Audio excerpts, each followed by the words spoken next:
रात के करीब 12 बजे अकेले अपनी कार से घर की ओर लौट रहा था। चारों तरफ घना अंधेरा और सड़क पर दूर दूर तक सन्नाटा था। सिर्फ मेरी कार की हेडलाइट का हल्का उजाला और इंजन की गूंज सुनाई दे रही थी। रास्ता सीधा और लंबा था, जैसे कि कभी खत्म ही ना हो। सन्नाटा तोड़ने के लिए मैंने रेडियो चालू किया, लेकिन सारे चैनल्स पर सिर्फ स्टैटिक आवाज ही आ रही थी।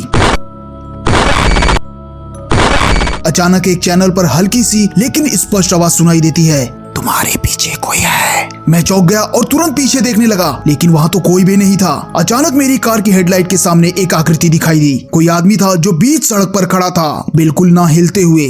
उसकी परछाई सड़क पर चारों तरफ फैल रही थी। मैं धीरे धीरे कार उसके पास ले गया, लेकिन जैसे ही मैं उसके पास पहुंचा, वो आकृति एकदम से गायब हो गई। मैंने अपनी कार की रफ्तार बढ़ा दी, लेकिन कार के अंदर अचानक से एक अजीब गंध फैलने लगी। ये गंध किसी पुराने गीले कपड़े जैसी थी। मैंने खिड़कियों को खोलने के लिए हाथ बढ़ाया, लेकिन खिड़कियां जैसे जाम हो गई थीं। अचानक मुझे लगा कि मेरी बगल वाली सीट पर कोई बैठा है। मैंने डरते डरते उस तरफ देखा तो मुझे वहाँ एक बूढ़ा आदमी दिखाई दिया, जिसने फटे पुराने कपड़े पहने थे। उसकी आंखें बिल्कुल सफेद थी और उसकी तरफ से वही गंध आ रही थी। उसने धीरे से मुझसे कहा, ये रास्ता तुम्हारा नहीं है। डर के मारे मैं जोर से चिल्लाया और अचानक कार से नियंत्रण खो बैठा।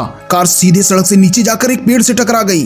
मुझे लगा अब सब खत्म हो गया, लेकिन जैसे ही मैं होश में आया, कार में कोई भी नहीं था। वो बूढ़ा आदमी भी गायब हो चुका था। मैं किसी तरह कार से बाहर निकलकर इधर उधर देखने लगा। मेरे ठीक सामने सड़क पर वही बूढ़ा आदमी खड़ा था। उसने मेरी तरफ देखा और अचानक कहीं गायब हो गया। मुझे समझ में नहीं आ रहा था कि आखिर ये क्या हो रहा है। तभी मुझे याद आता है कि आज मैंने जल्दी घर पहुंचने के लिए एक शॉर्टकट लिया था, और ये वही रास्ता है जहां से शाम होने के बाद कोई भी नहीं गुजरता। उस रात ने मुझे कुछ ऐसा दिखाया जो मैं कभी भी नहीं भूल पाऊंगा। कुछ रास्ते ऐसे होते हैं जिनसे गुजरना हमारी किस्मत में नहीं होता। कभी कभी हमारी किस्मत हमें खुद वहां पहुंचा देती है।